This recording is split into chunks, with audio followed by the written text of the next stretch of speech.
Hello and welcome to Idea TV News Update. I am Cynthia Bassi. We begin with the headlines. Abuja International Trade Fair marks 20 years, focuses on mobility, finance and sustainable taxation. TINUBU orders probe into death of Arise News anchor. Madagascar's president dissolves government amid the protests. Ghana targets 400,000 hectares under solar irrigation by 2028. Cape Town hosts G20 AI task force as South Africa pushes for global AI governance. In health, nurses commend Kaduna governor for implementing new health salary structure. Fixing poverty, malaria in Nigeria will take years, says Gates CEO. In business, federal government launches ISO fraud control standards to boost business integrity and investor confidence. Also in business, Equatorial Guinea signs $690 million gas deal. In sports, Golden Eaglets face Ghana in Wafu BU under-17 semi-final clash for AFCON sport. Now the news in full. The 20th Abuja International Trade Fair has officially opened, marking 2 decades of connecting businesses across Nigeria and beyond. The event, which began on the 25th of September and runs through the 6th of October, is one of the country's largest platforms for trade and investment. This year's edition places a strong emphasis on mobility as a driver of global economic growth, highlighting the movement of goods, services, and people. With a theme rooted in mobility, finance, and taxation, experts, policy makers, and industry leaders are gathering to share knowledge, foster partnerships, and seek innovative solutions to the challenges, of low credit access and multiple taxation. The aim is to chart a course towards a more sustainable, equitable, and resilient economy. The trade fair also provides international and domestic exhibitors with an opportunity to showcase new products, explore markets, strengthen business ties, and engage directly with customers and suppliers. Speaking to one of the exhibitors, Mrs. Ebele Chiezie Kuti, air traffic controller with the Nigerian Airspace Management Agency, she said NAMA is exhibiting innovations that demonstrate how technology enhances safety, efficiency, and public trust in Nigeria's aviation sector. I'm an air traffic controller with Nigerian Airspace Management Agency. And we are trying as much as possible to move away from obsolete technologies to better bring up our technologies to be updated. Like one of our modern technologies, which is the terminal, which is TRACON, to cover the entire, to have terminal radar coverage over the entire Nigeria. And by doing so, what we aim to do is to make sure that we identify each and every aircraft that is on our radar, that none is missing from us. And we're also trying to incorporate other technologies that will better help our airspace to be safe. And people will not just come and boycott our airspace, but they will be confident in our abilities to be able to navigate safely once they enter our airspace and to get them safely out of our airspace to wherever it is that they're going to. And we also aim to make sure that we reduce, if you check, we have in the last 5 to 10 years, how many air accidents have we recorded in Nigeria compared to other countries? So we are a developing country that is aiming to do better and even set the bar higher. NAMA aims to be one of the leading air navigation service providers in the world, with countries competing with countries like the US, Canada, Europe, the entire Europe. And the president extended his heartfelt condolences to the Maduago family, the management and staff of Arise News Television, and the entire Nigerian media community. He directed security and law enforcement agencies to conduct a thorough investigation and bring the perpetrators to justice without delay. Reiterating his administration's commitment to safeguarding lives and property, President Tinubu assured Nigerians that government efforts to tackle crime in all its forms will be further strengthened. Ms. Aduagu, aged 29, was reported to have sustained injuries after leaping from her home when armed robbers invaded. Colleagues at Arise News revealed during Tuesday's broadcast that she survived the fall but later died after allegedly being denied urgent medical treatment. Her death has been described by her colleagues as preventable, raising fresh concerns about hospital emergency response and Nigeria's wider security challenges. In other news, Madagascar's President Andry Rajoelina has dissolved his government following days of youth-led protests sparked by widespread power and water shortages. The demonstrations, which began last Thursday in the capital, Antananarivo, under the slogan "We want to live, not survive," have rapidly spread to at least 8 cities across the country. Addressing the nation on Monday via state broadcaster Televisiona Malagasy, Rajoelina apologized for government failings and announced the dismissal of the Prime Minister and Cabinet, though current ministers will remain in office in an interim capacity. The unrest, largely driven by Generation Z protesters, escalated over the weekend with thousands taking to the streets despite a dusk-to-dawn curfew. The UN has condemned the response by security forces, accusing them of using excessive force, including tear gas, rubber bullets, and reportedly live ammunition. UN Human Rights Chief Volker Turk said at least 22 people have been killed and over 100 injured, calling for an end to arbitrary arrest and urging authorities to open dialogue with demonstrators. Madagascar's foreign ministry, however, has disputed the death toll, claiming the figures were based on misinformation. Despite Rajoelina's earlier dismissal of the energy minister, public frustration has continued to mount, with demonstrators demanding deeper political change.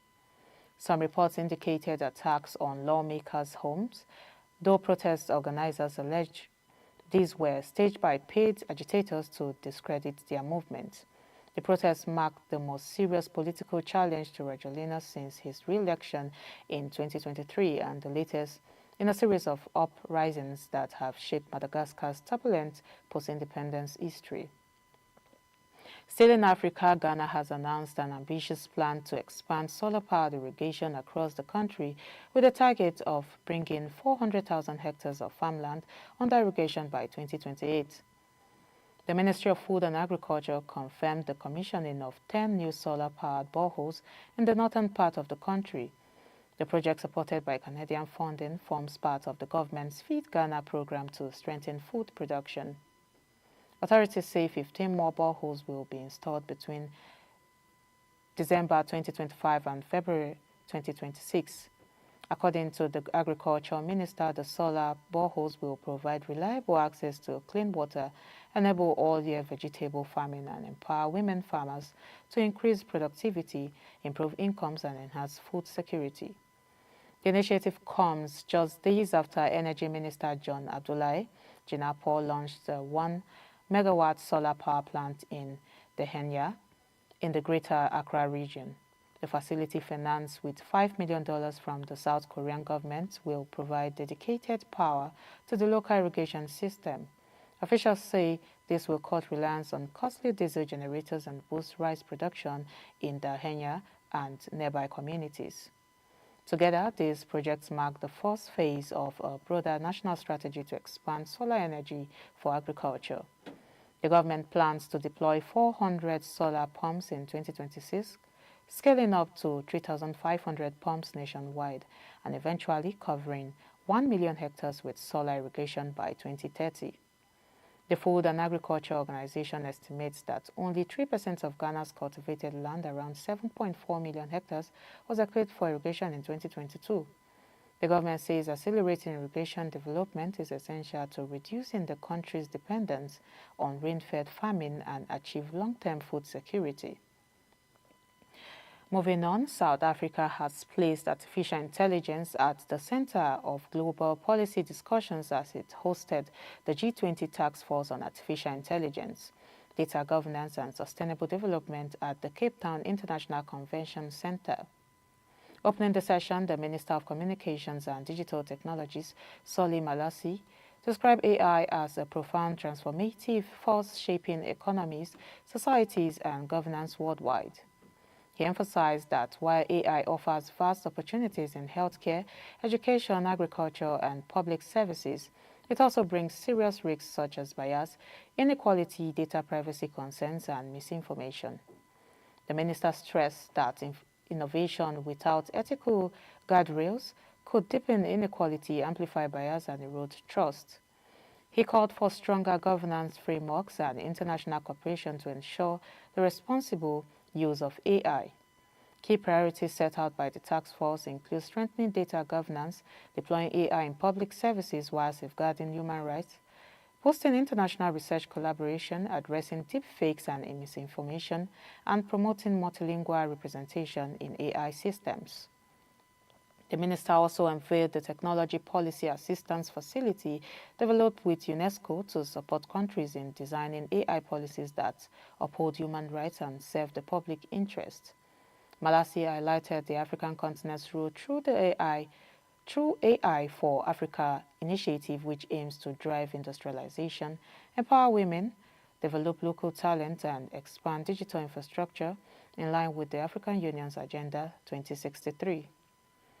He further underlined the urgency of bridging the global digital divide with nearly 3 billion people still offline, warning that connectivity and affordability must be addressed, to make AI an inclusive tool for development. South Africa will continue advancing this agenda by hosting the AI for Good Impact Africa Summit in Johannesburg on the 31st of October. The summit is expected to bring together governments, innovators, and researchers to strengthen Africa's AI ecosystem and global voice. Minister Malasi concluded that South Africa's goal is to ensure artificial intelligence becomes a force for good, driving equitable growth, deepening innovation, and strengthening the bond between technology and humanity. We'll go on a quick break now. The news continues when we return.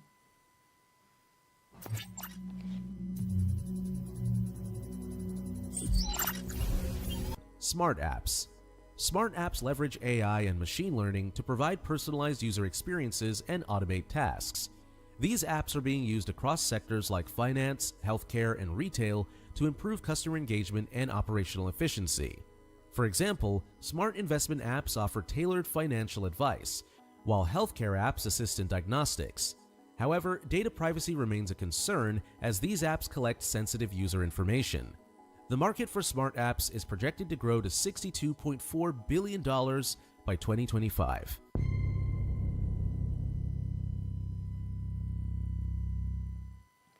Welcome back. If you're just joining, this is Idea TV News Update. Now the rest of the news continues. In health, the Kaduna State Council of the National Association of Nigerian Nurses and Midwives has commended Governor Uba Sani for implementing the Consolidated Health Salary Structure and the Consolidated Medical Salary Structure for healthcare workers in the state.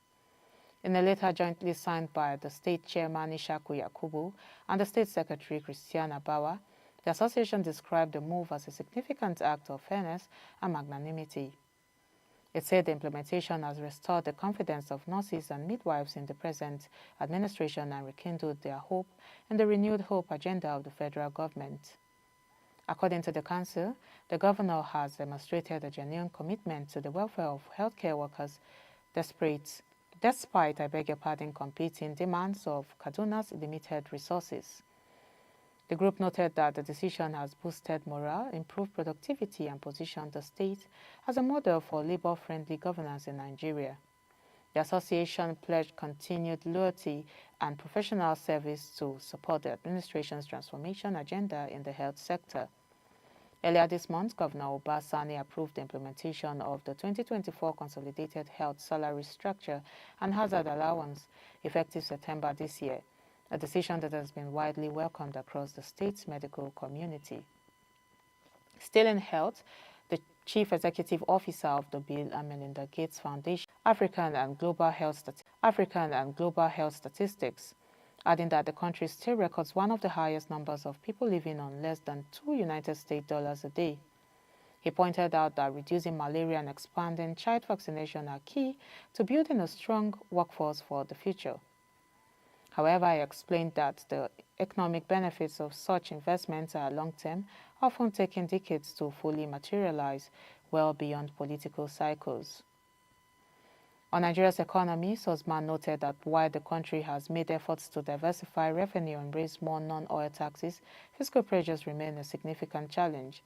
He emphasized that the foundation works in alignment with national priorities and continues to encourage countries across Africa and South Asia to strengthen domestic resource mobilization to drive investment in health and education. Max Osman concluded that while progress is being made, Nigeria's burden of poverty and disease means the journey ahead will be a multi-year effort.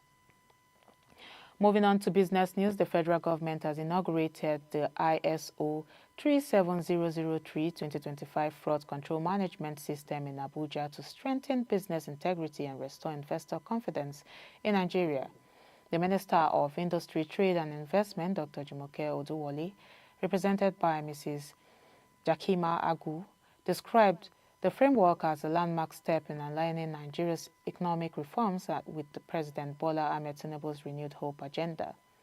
He noted that fraud undermines innovation, raises the cost of doing business, and erodes investor trust, adding that the new standard would serve as a comprehensive benchmark for fraud prevention and control. Dr. Oduwole urges ministries, departments, and agencies to adopt the standard as an example of transparency in governance. She also encouraged private sector leaders to see adoption not as a cost, but as an investment in reputation, efficiency, and long-standing term sustainability. The Director General of the Standards Organization of Nigeria, Dr. Ifeanyi Okeke, said Nigeria played a pivotal role in the development of the standard as convener of the ISO Technical Committee 309 Working Group 8. He described the initiative as a milestone in combating fraud and corruption through structured frameworks, noting that it could enhance transparency in government, reduce leakages, and boost credibility for businesses. The launch was supported by the British Standards Institution and the United Kingdom's Foreign, Commonwealth and Development Office.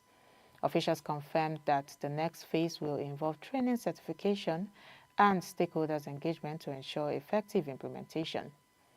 Dr. Oduwole concluded by saying the initiative would help Nigeria attract foreign direct investment, strengthen its competitiveness, and contribute to building a resilient economy rooted in transparency and integrity. Still in business news, Equatorial Guinea has signed a $690 million agreement with Chevron through its subsidiary Noble Energy to develop gas reserves associated with the Aseng oil field in offshore Block 1. The deal announced this week is part of efforts by the government to boost gas production amid declining oil output and strained public finances. According to the Ministry of Mines and Hydrocarbons, the Aseng gas will be routed to the Punta Europa complex on Bioko Island, which has been operating below its 3.7 million ton per year capacity. This project is expected to enhance LNG exports and strengthen the country's gas mega hub strategy launched in 2019. Oil production in Equatorial Guinea has plummeted from a peak of 241,000 barrels per day in 2010 to around 55,000 to 62,000 in 2025, according to OPEC figures. With over 80% of government revenue in 2024 coming from hydrocarbons, the shift to gas is seen as critical for economic stability. Equatorial Guinea holds 39 billion cubic meters of proven gas reserves and is implementing fiscal reforms to attract foreign investments. Authorities also confirmed preparations are underway for a new oil and gas licensing round in 2026. And lastly, in sport news, Nigeria's Golden Eaglets will take on arch rivals Ghana today in the second semi-final of the WAFU B Under-17 Championship at the State Charles Konan Bani in Yamoussoukro, Ivory Coast. The crucial encounter scheduled for 8 p.m. will determine who advances to the final and secures a ticket to the 2026 Under-17 African Cup of Nations AFCON. The Eaglets, five-time world champions, have shown strong form in the tournament so far, topping Group B with 4 points after a commanding 4-1 win over Benin Republic and a goalless draw with Burkina Faso. Under coach Manu Garba, the team seeks redemption after missing last year's Under-17 AFCON and the expanded 2025 FIFA Under-17 World Cup due to an early exit in the previous WAFU B edition. Ghana's Black Starlets meanwhile struggled in Group A, managing a 1-1 draw with Togo, suffering a 3-0 loss to host Ivory Coast and only scrapping through with a late 3-1 win over Niger Republic. Historically, Nigeria has had the upper hand, including a 4-2 victory in the 2022 opener and a 3-2 win in the last edition's bronze match. A win tonight will put the Golden Eaglets back on track for continental and global glory. And that's all we have. Still in health, fixing poverty, malaria in Nigeria will take years, says Gates CEO. And in business, federal government launches ISO fraud control standards to boost business integrity and investor confidence. Equatorial Guinea signs $690 million gas deal. And lastly, in sports, Golden Eaglets face Ghana in Wafu B on the 17th semi-final clash for AFCON Sports. Do not forget to follow us across all our social media platforms at Idea Television. I am Cynthia Bassi. Thank you for watching.